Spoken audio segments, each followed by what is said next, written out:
Hello, everyone. Welcome to Let's Talk About Fixed Stars. Since 2 years ago, me and Christian Conning, we start this series and we talk about a fixed star each month. But from this year, Christian, he need a little bit more time for himself. So he decided to, have a little bit break, but I think he promised he will come back soon. Well, don't worry. If he's not come back, I'm going to drag him back. Okay. But, the show must go on. So I decided to continue on my own. So from now, for a while, I will be your presenter and the host too. So what are we going to talk about today? I would say, well, it is very interesting. Without Christian, I feel like missing some part of myself. But also, it is very interesting. Positive thinking. So without Christian, I have something else to do and I have to work on my own way.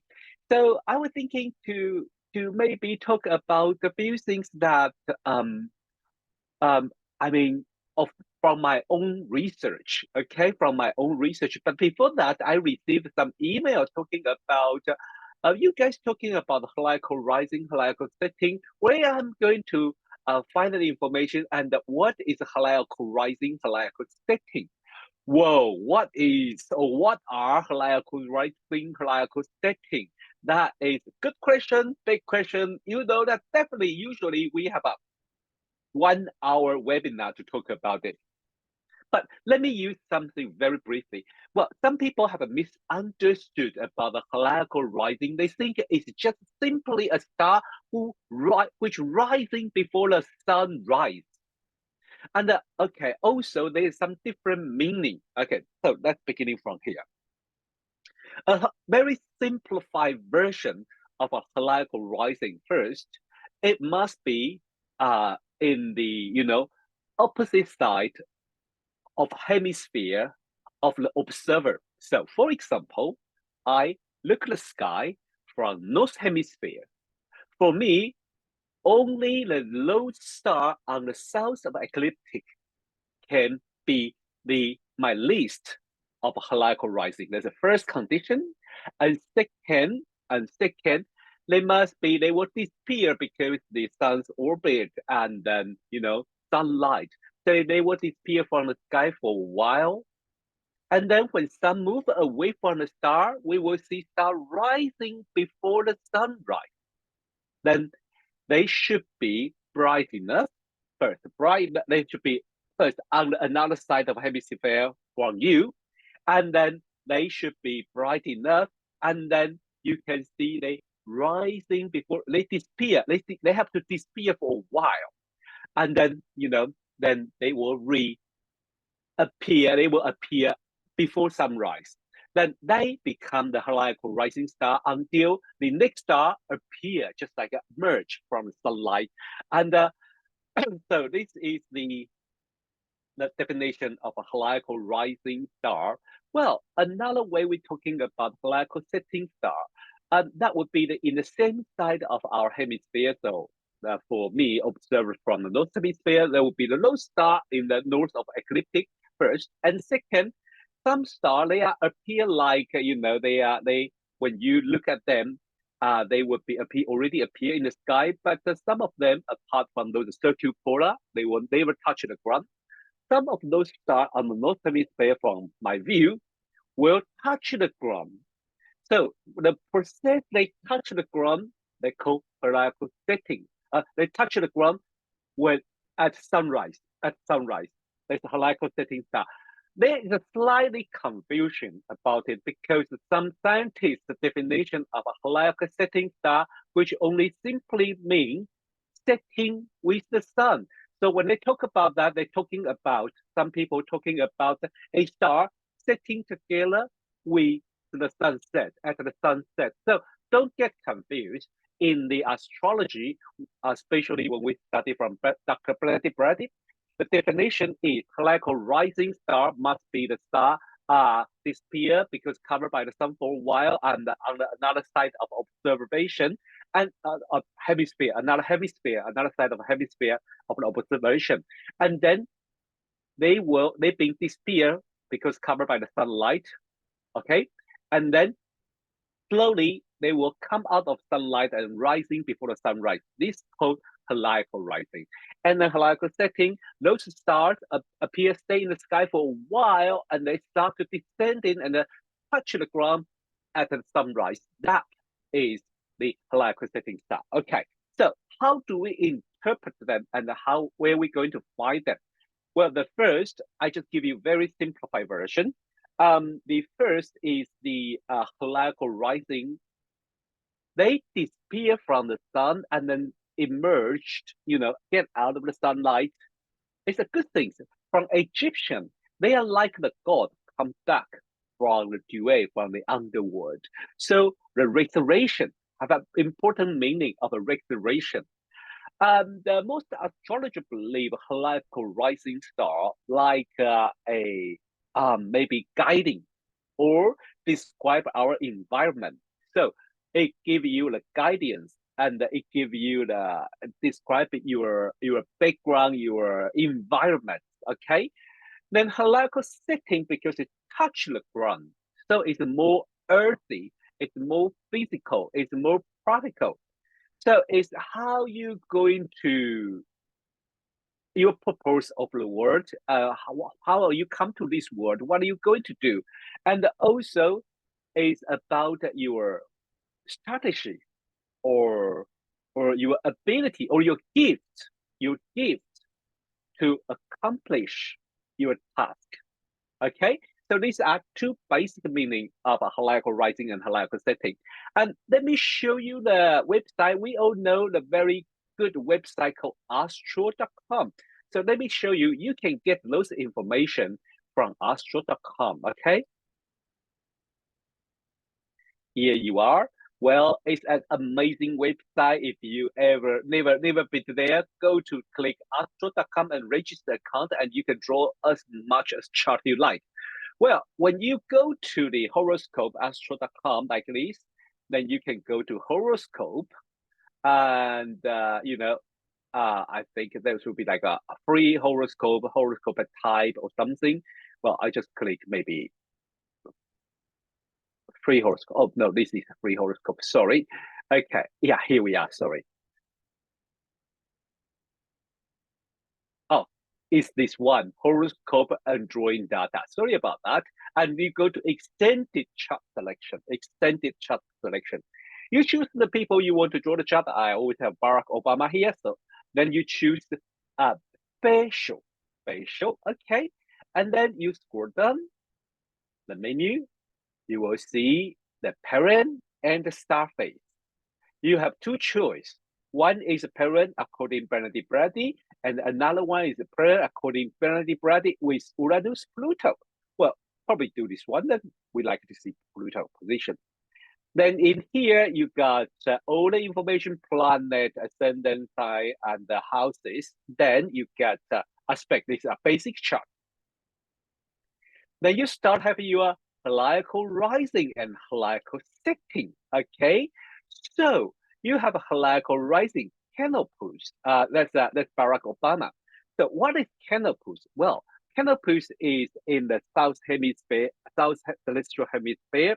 And it's a bright star, and then it used to be, the ancient story of the huge ship who carry all the heroes to accomplish their um, task. And then so the canopus is the bright star of the ancient constellation Arcturus, and today they split into many different parts, into many different uh, at least three constellations. They are, I think, it's Puppets and the Pixie, and also I think a Vela. I think is a veil. It's a veil. So three constellations. They be separated, and the Canopus is the bright star in the and Carina in the Carina, the bottom part of the ship, and well, it is also a name of a famous captain. So during the Greek mythology, so it's a captain role. But interestingly, this role is also in Chinese culture, suggest a some a god who who give the long life. So it's very interesting. That's his background, and that is his guidance. So it's like a captain. He's a good captain who guide people sailing on the sea. Okay. Well, then Heliacal Setting star, Alta, and this is we know is from the eagle Atlas, Agilus. So this is would be the star about describing his gift, his ability to accomplish mission. Okay, and out that it would be like be brave or not afraid to attack.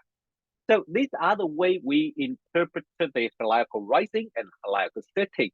Well, when we have time, especially when Christian's back, I would definitely have a webinar, invite him to give a webinar talking about the Heliacal Rising and Heliacal Setting, okay? And also, if you ever have questions about the big star, send us an email and I will try to answer or, invite Christian to answer the question too.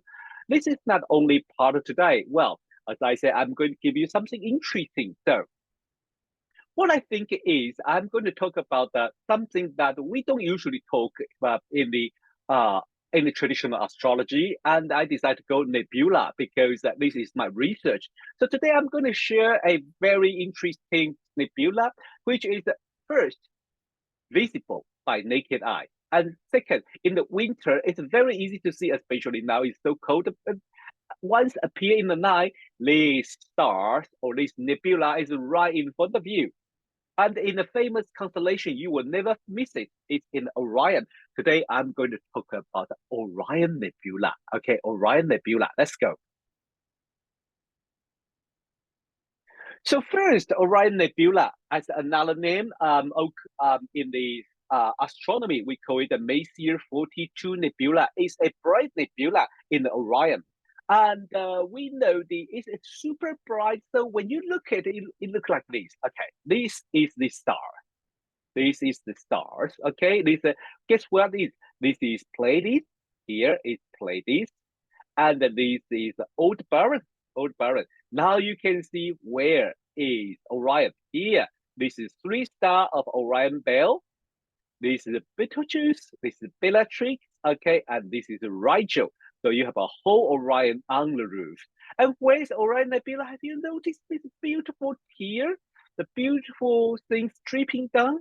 And this is Orion Nebula. This is Orion Nebula. So it's a bright nebula, and if you are like all the astrologer, you only calculate by the eclipse degree, then this is at 23 Gemini and at 19 minutes.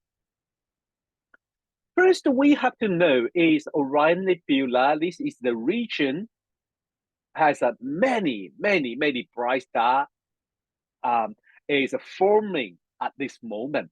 So the light you see, those bright light you see are millions, thousands sun, and it is very close to us, so we can see it very closely, and we can see the brightness. Those are shining sun. They are forming. They are forming. The new baby is born. It's merging. Is forming in this area. So it is. I think at least give us a meaning. Why? Because when I check on the internet, well, it tell us the ancient astrologer called this nebula near Alsafe, which means the bright one of the sword. So we have an idea about how ancient Arabic astrologer describe it is as a sword of Orion. So hunted sword is used to protect attack. And maybe we can add in many different layer meaning of a sword from the mythology. For example, you play tarot cards, then you know what does sword mean. It could be attack, okay? But it is like a represent the air element, so it's about the relationship, relating from between people to people. But the major function of a sword is attack. Okay, is attack that we should not deny it. And second, sword is not only the meaning of attack, because in the mythology, somehow sword are related to the truth, okay, the truth and the wisdom. the truth and the wisdom. So somehow I think it could have the meaning about, the truth and the wisdom and the sword to cut through the challenge and the obstacle. Okay. Um, it is very interesting because I couldn't find any interpretation about the near Earth. But hey, you know what? It's like it is my philosophy. If no one give you the answer, then you try to find out your answer. If no one explain to you, well, how about we create our own mythology? How about we give our own interpretation? You know, it's better than nothing, right? But interesting from the Chinese culture, the ancient Chinese see it as a executioner's act. So sword and axe. So there is a meaning about cutting things off now, like cutting things off now. So as I say, you can play with tarot card sword meaning of sword. You always remember uh I think many people when they play the tarot card use tarot card, they notice that the three of sword is a very tragedy picture. The three sword penetrate a heart. But it says it's an understanding of the truth. So you start this just because you see the truth. Well, could this be the price one of the swords near Alistair's meaning or Orion Nebula's meaning? Because sword and axe, they cut things off and then they give you wisdom. But the very interesting in the Maya mythology, they say this part is the flame, remain of a flame of creation. Beautiful. And it is right fit into the astronomy description of this region. It's creation area. Many little star is forming. And you will see this photo are my work. Okay. I started to, astrophotograph from the 2016, 2017. And this is my on the left hand side is my very first Orion Nebula. And then the second one you see on the top, I really like this one. And is what I took in 2018, just 1 year to learn how to process it. And then into year 2000, I took this photo and I have a better the gear. And I can tell you, this is another Liberian right up. They call Running Man. Running Man. Maybe next time we can talk about this. What does a Running Man mean? Okay. And also, we talk about it. I'd like to give you some example. um, when we talk about near Earth, well, we have an example is the French philosopher and the writer Albert Camus. We know his work about étranger, and the bright the étranger is talking about the humans wandering in this world, and he find is absurd about the life, and he tried to figure out the meaning of life. It is very interesting because Albert Camus is a very cool writer. I really like him, and he's his novel about the plague or the liturgy is what I learned when I was studying French. Um, I had a meaning about he trying to find the true meaning. He trying to find the true meaning of life, the wisdom. Eventually, what he say is, unless we admit, unless we agree, this life maybe have no meaning, then we can start it again. If we are give us some false impression or trying to have some illusion, then we can only be let down. Okay, it is very interesting view. I don't know how do you think? What do you think? But I adore him. Well, for someone who has a son in the eighth house, he's what he said is just like yes, you're right, and you say the truth. Truth as that. Truth as that. But we can rebuild from here, like the Orion Nebula. Well, the moment he was born, if the birth data is correct, we have near Earth the commission is mean at the highest point of its orbit. And near the MC, you can see the MC here, okay? So it is a very interesting position. So this is related to how he's going to be successful because MC formation is the highest point of life, the peak of our life, okay? Another one I couldn't stop to talk about is the Heliacal Rising from the Maori mythology. Maori see this constellation between the Taurus and Orion as a canoe of a Heliacal Rising. And every year, the captain Talamanuku drive this canoe across the sky and guiding by the star Pleiades Mataliki. Then he casts his net to guard the soul of the people who die on that day. So the Orion Nebula become as be described as a decoration of a further on the ship, on the string. So it brights up the sky. So whole constellation of near the Taurus and Orion has been seen as a canoe guiding by the carried by the god who collect the soul of a dead people. And during the May and the June, Makaliki is around the night hidden, as I say, covered by the sun. We couldn't see it, and then when they emerge, when they get out of the sun, they say they become Heliacal Rising. They say the Talamanuku release the soul into the sky and become the stars.